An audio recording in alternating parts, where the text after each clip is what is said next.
Good morning, everyone. This is Srijan and team working on a protection project for women. In a global scenario, the primary questions in every girl's mind is about her safety and the harassment issues.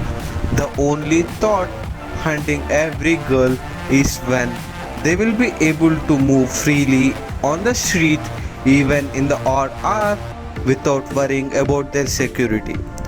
This project suggests a new technology to protect women.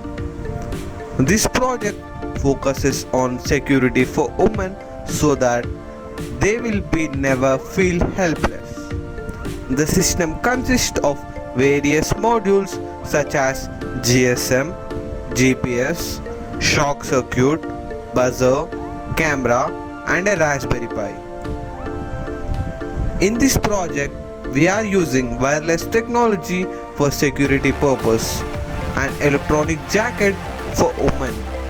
Safety means that it allows users to protect themselves while traveling in odd hours when they feel helpless.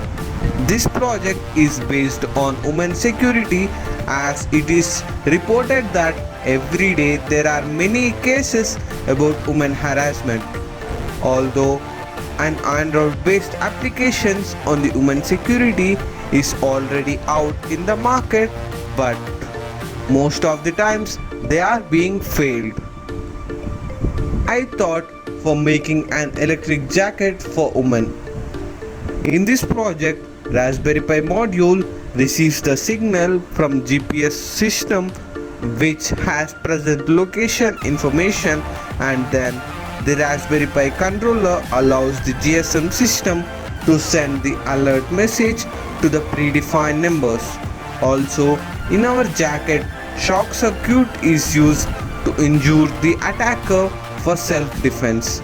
A camera used for the capturing image of the attacker, and the image will be sent to police, parents, etc.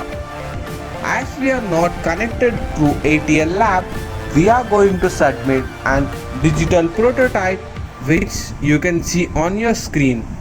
This is a blueprint of the project and the various places where the project can be used. And next, this is the algorithm of the project, how it works. In our team, there are 3 members: myself, Krijan Jelgam and Anirudh and Vishal. We have discussed many things about this project and finally made this prototype. And our ATL in charge supported us a lot to make this project and she helped us. Thank you everyone.